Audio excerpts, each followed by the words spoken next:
Hello, ഇത് ഞങ്ങളുടെ ഗോവല second day ആണ്. നമ്മുടെ സൂര്യനും ഗോവല സൂര്യനും എന്തെങ്കിലും വ്യത്യാസം ഉണ്ടോ നോക്കിക്കൊണ്ടിരിക്കുകയായിരുന്നു. ആന രാവിലെ തന്നെ അനുവിന്റെ തല വറക്കേൽപ്പിക്കാൻ വേണ്ടി ചെസ് പഠിപ്പിച്ചോണ്ടിരിക്കുകയായിരുന്നു. കുതിരയുടെ മുഖം നോക്കിയതാ, കുതിരനെ പറ്റുള്ള അതാണോ കുതിര പോലെ ഇരിക്കുന്നത്? ഇത് ആന പോലെ ഉണ്ട്. ഞാനിങ്ങനെ ഇരിക്കുന്നത് ഇതിന്റെ കണ്ണൂരിലെ ആനയത്. ഇത് കുതിരയല്ല, ഇതാണ്. അതാണ് ഞാനിങ്ങനെ ഇങ്ങനെ ഇരിക്കുന്നു. അത് അങ്ങനെ ഇരിക്കും.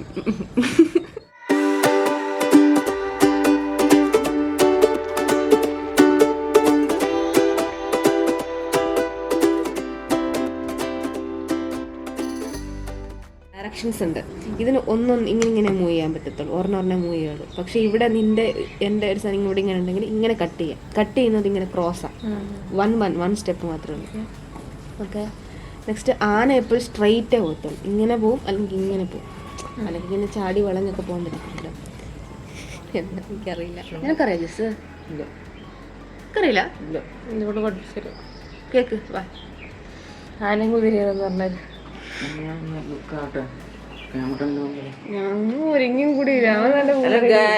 എങ്ങനെയുണ്ട് എന്റെ ഡ്രസ്? എന്നിട്ട് ഇതെന്താ സാധനം? ഇത് ഒട്ടകം ഇങ്ങനെ ക്രോസ് പോവും. ഇത് ബുദ്ധിയുള്ളവര് കളിക്കുന്ന കളിയാണ്. ഇതെങ്ങനെ നീ പഠിച്ച്? എന്റെ ബുദ്ധി ഞാൻ എല്ലാവരുടെ മുമ്പിൽ കാണിക്കാറില്ല. ആവശ്യം വരുമ്പോൾ ഞാൻ പുറത്തെടുക്കും. നിന്റെ മുമ്പിൽ എടുക്കേണ്ട ആവശ്യം ഇത് എനിക്ക് വന്നിട്ടില്ല. അപ്പൊ നീ തൽക്കാലം ഇത് ഇങ്ങനെ വെച്ചാല് അങ്ങനെ ഇത് വെക്കാൻ പറ്റത്തില്ല. ഇത് ഒരു സ്റ്റെപ്പേ പോകത്തുള്ളൂ സൈനിക. സൈനിക വരണം. അങ്ങനെ പോയിട്ട് വരണം. അപ്പൊ നീ ഇങ്ങനെ ഇവിടെ വന്നാല് എനിക്ക് ഇന്നിങ്ങനെ കട്ട് ചെയ്യാം. എന്റെ ഇവിടെ വെക്കാം. എന്നിട്ട് ഈ സാധനം ഞാനെടുത്ത് ഇവിടെ വെക്കണം. എനിക്ക് സൈനിക കിട്ടി. അങ്ങനെ ഇപ്പം കിട്ടിയില്ല.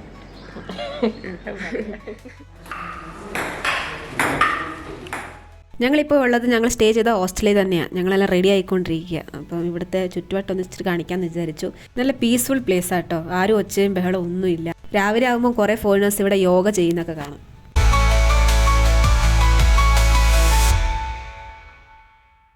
അങ്ങനെ ഞങ്ങളെല്ലാം റെഡി ആയിട്ട് ഇന്നത്തേക്ക് ഒരു പ്ലാനും ഇല്ലാണ്ട് ഇറങ്ങിയിട്ടുണ്ട്.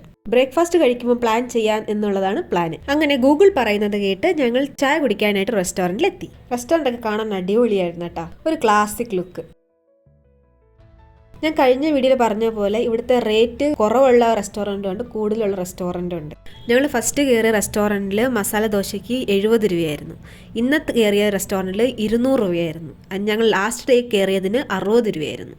അങ്ങനെ ഫുഡ് കഴിച്ചിട്ട് ഞങ്ങളുടെ പ്ലാൻ അനുസരിച്ച് ആദ്യത്തെ ഡെസ്റ്റിനേഷൻ ഹെറിറ്റേജ് വാക്കാണ്.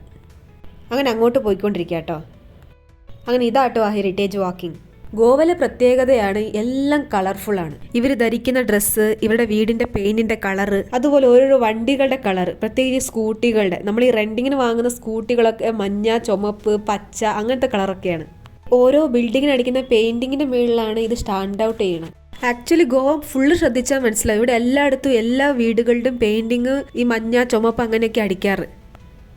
പക്ഷേ ഈ സ്ഥലത്തിന് പ്രത്യേകത എന്താണെന്ന് വെച്ചാൽ ഓരോ ബിൽഡിംഗ് അറ്റാച്ച്ഡ് ആണ്. അടുത്തടുത്താകുമ്പോൾ ഈ കളറ് വേറെ വേറെ ആകുമ്പോൾ ഇത് എടുത്ത് കാണുന്നുണ്ട്.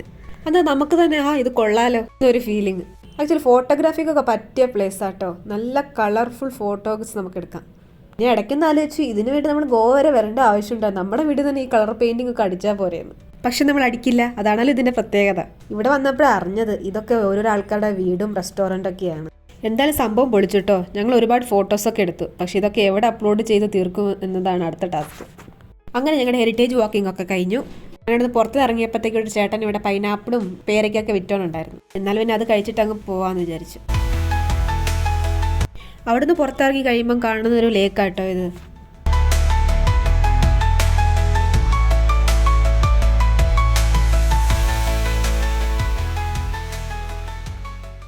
അങ്ങനെ അത് കഴിഞ്ഞിട്ട് ഞങ്ങൾ ലഞ്ച് കഴിക്കാൻ കയറി. ലഞ്ച് കഴിഞ്ഞിട്ട് ഞാൻ അടുത്ത സ്ഥലം പിടിക്കാമെന്ന് വിചാരിച്ചു. ഗോവയിൽ പിന്നെ ചൂട് ഒരു രക്ഷയില്ല കേട്ടോ. സണ്ണുള്ളടത്തൊക്കെ സൺസ്ക്രീൻ ഒരു താരമുണ്ട്. ആ താരത്തിനെയും പിടിച്ചോണ്ടാണ് എല്ലായിടത്തും പോവാറ്. എന്തോ വെയിലത്തിറങ്ങുമ്പോൾ അതും തേച്ചിട്ട് ഇറങ്ങി കഴിഞ്ഞാൽ എന്തോ ഒരു മനസമാധാനം. അങ്ങനെ ഞങ്ങൾ അടുത്ത ഡെസ്റ്റിനേഷൻ എത്തി, ലോവർ ഫോർട്ട് അക്കോഡ. ഇവിടെ പിന്നെ ഒരു ഫോർട്ടും ബീച്ചും കൂടി ഒന്നിച്ചുള്ളൊരു സ്ഥലമാണ്. കാണിക്കണ്ടല്ലോ. എന്താ ആണോ? എന്താ കോഴിക്കും ഗോവയ്ക്കും എന്തോ ബന്ധമുണ്ടെന്നാണ് യദു പറയുന്നത്. എന്തോന്ന് യദുവിനും അറിയില്ല. നിങ്ങൾക്ക് അറിയുകയാണെങ്കിൽ അത് കമൻറ്റ് ചെയ്യണം കേട്ടോ. ഇവിടെ നല്ല പൊരിഞ്ഞ വെയിലാട്ടോ. പക്ഷെ എന്നാലും എന്തോ രസം ഇങ്ങനെ നടക്കാൻ.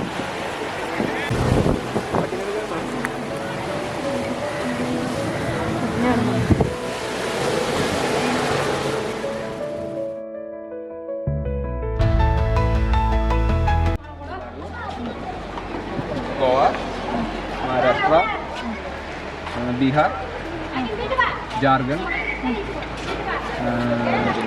दिल्ली, ഇത് പോയിട്ടുള്ള സ്ഥലങ്ങളുടെ പേരാണ് മോനോട് പറഞ്ഞത്. Punjab, then Madhya Pradesh. Madhya Pradesh, I don't like that place.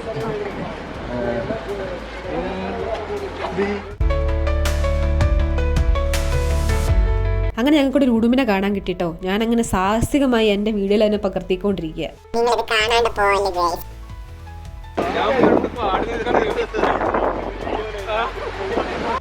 എല്ലാവരും എന്തൊക്കെയോ പറയുന്നുണ്ട്. ഇവിടുത്തെ തിരയുടെ ഒച്ച കാരണം ഒന്നും മനസ്സിലാവുന്നില്ല.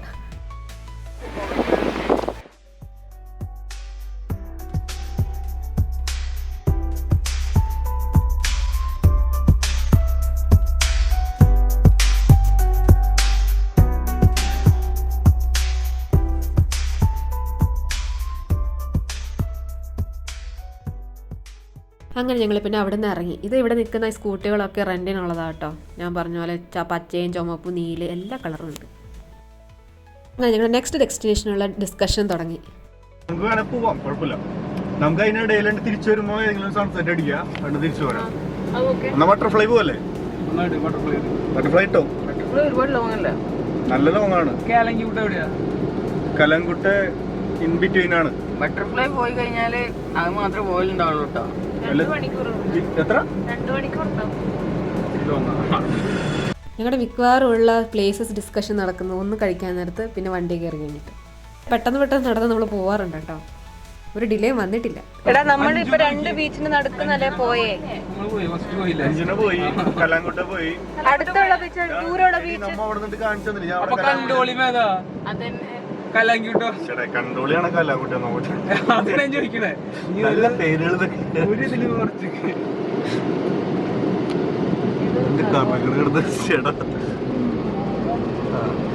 നമ്മ കണ്ടോളിമാണ് കണ്ടത്.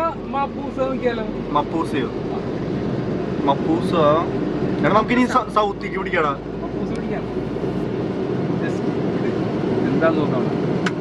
സൗത്ത് പിടിക്കാം.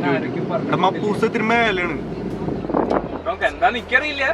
ഓക്കെ അല്ലേ? എടാ മപ്പൂസത്തില്ല നോർത്താണ്. നമുക്ക് ഇതിരി സൗത്ത് പിടിക്കാം. എത്ര കിലോമീറ്റർ ഉണ്ട്? വേറെ 12 കിലോമീറ്റർ ഉള്ളൂ. 12 കിലോമീറ്റർ, അരമണിക്കൂർ. ഒരു മിനിറ്റ്, മപ്പൂസ എവിടെ നോക്കാം. അങ്ങനെയാണ് കിട്ടും. നമ്മൾ ഇവിടുത്തെയൊക്കെ ബോർഡ് ശ്രദ്ധിച്ചാൽ അറിയാം, ഇവിടെ എല്ലായിടത്തും ഇംഗ്ലീഷിൻ്റെ കൂടെ റഷ്യനിലും എഴുതിയിട്ടുണ്ടാവും. അതെന്തുകൊണ്ടാണെന്ന് വെച്ചാൽ റഷ്യൻസ് വന്നിവിടെ കുറേ നാൾ സ്റ്റേ ചെയ്യാറുണ്ട്. അങ്ങനെ ഞങ്ങൾ പോയിക്കൊണ്ടിരിക്കുമ്പോൾ ശ്രദ്ധിച്ചത് ഒരുപാട് സ്റ്റാറുകൾ ഇങ്ങനെ തൂക്കിയിട്ടിരിക്കുന്നു. അത് ഞങ്ങൾ വിചാരിച്ചു ക്രിസ്മസ് ആയതുകൊണ്ട് കുറച്ചിങ്ങനെ തൂക്കിയിട്ടതായിരിക്കുമെന്ന്. ഇത് പിന്നെ കുറേ കഴിഞ്ഞിട്ടും തീരുന്നില്ല, അങ്ങനെ കിടക്കുക. അതും വേറെ വേറെ സ്റ്റാറുകൾ, ഓരോരോ ആൾക്കാർ വന്ന് തൂക്കിയ പോലെ ഉണ്ടായിരുന്നു. ഡിഫറെൻറ്റ് സ്റ്റൈലിലുള്ള സ്റ്റാറുകൾ ഒരുപാട് ദൂരം ഉണ്ടായിരുന്നു കേട്ടോ.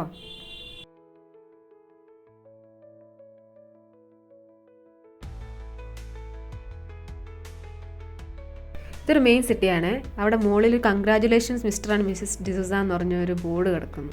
എന്താണെന്ന് വെച്ചാൽ അവരുടെ കല്യാണം. അങ്ങനെ ഞങ്ങൾ അവരെ കൺഗ്രാജുലേറ്റ് ചെയ്തിട്ട് മുന്നോട്ട് പോയി. എന്ത് നല്ല മനസ്സുള്ള സ്റ്റേറ്റ് ആണല്ലേ.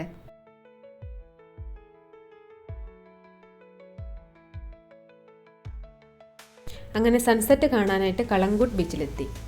സൺസെറ്റ് എന്തായാലും ബീച്ചിൽ തന്നെ കാണണം എന്നുള്ളത് നിർബന്ധമായിരുന്നു.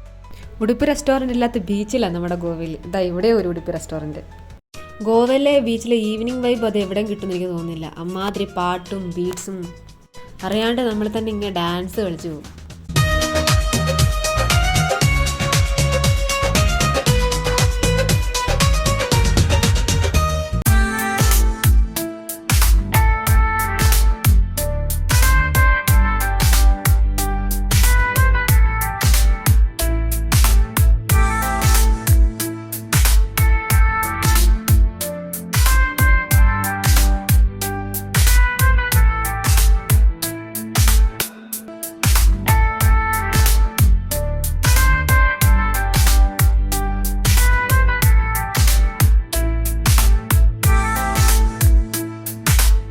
അങ്ങനെ ഞങ്ങൾ ഇവിടെ നിന്ന് 8 മണി കഴിഞ്ഞപ്പോൾ ഞങ്ങൾ ഇവിടെ നിന്ന് ഇറങ്ങി. നെക്സ്റ്റ് ഞങ്ങൾ പോകുന്നത് പനാജിലോട്ടാണ്. അവിടെ ഞങ്ങളൊരു കപ്പൽ ബുക്ക് ചെയ്തിട്ടുണ്ട്. ബുക്ക് ചെയ്തതൊക്കെ ഇവിടെ തന്നെയാണ് കേട്ടോ, കളങ്കൂട്ട് ബീച്ചിൻ്റെ അടുത്ത്. ഇത് രാവിലെ വന്ന സ്ഥലം തന്നെ, ഹെറിറ്റേജ് വാക്കിന് വേണ്ടി വന്ന ഇതേ സ്ഥലത്തിലാണ്. ആ സെയിം സ്ഥലമാണ് ഇപ്പോൾ ലൈറ്റിങ്സും കൊണ്ട് മാറിയിരിക്കുന്നത്.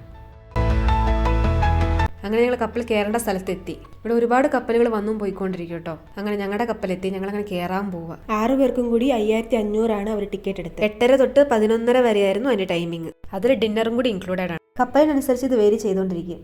ഞങ്ങൾ AC ആയിരുന്നു എടുത്തത്. വലിയ ക്രൗഡും ഇല്ലായിരുന്നു. വേറൊരു കപ്പൽ കണ്ടത് ക്രൗഡും ആയിരുന്നു, അതുപോലെ നോൺ AC ആയിരുന്നു. അതിനൊരു 500 ആയിരുന്നു ഞാൻ കേട്ടത്. പക്ഷെ ഇത് ബുക്ക് ചെയ്യുമ്പോൾ നല്ലോണം നോക്കിയിട്ട് വാങ്ങിക്കണം കേട്ടോ. അവർ ഒരുപാട് കൂട്ടിയാണ് പറയാറ്. ആ ലൈറ്റ് കത്തിക്കൊണ്ടിരിക്കുന്ന കേട്ടോ ഞങ്ങളുടെ കപ്പൽ.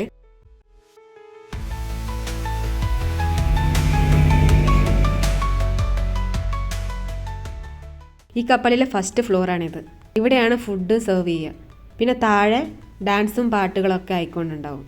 അങ്ങനെ ഞങ്ങൾ മുമ്പിൽ പോയിട്ട് നല്ല വ്യൂസൊക്കെ നല്ലോണം കാണാമല്ലോ എന്ന് പറഞ്ഞിട്ട് അവിടെ പോയി സീറ്റ് പിടിച്ചു.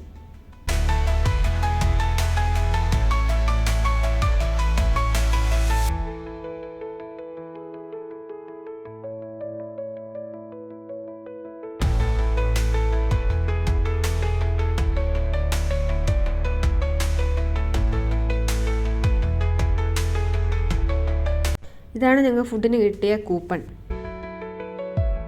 2 ഡ്രിങ്ക്സും പിന്നെ 1 ഫുഡുമാണ് കിട്ടുക. അങ്ങനെ സ്റ്റാർട്ടറായിട്ട് അവർ ചില്ലി ചിക്കൻ പോലെ എന്തോ ഒരു സാധനം തന്നെ. അങ്ങനെ അതൊക്കെ കഴിച്ച് ഞങ്ങൾ കടലൊക്കെ ആസ്വദിച്ച് കുറച്ച് നേരം ഇങ്ങനെ ഇരുന്നു.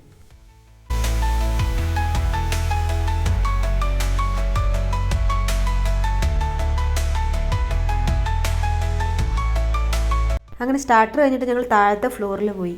അവിടെ ഒരുപാട് പ്രോഗ്രാംസ് ഒക്കെയാണ് നടക്കുക. Presenting you all the first dance of the evening. This dance is known as the Dipni dance, the welcome dance of Goa.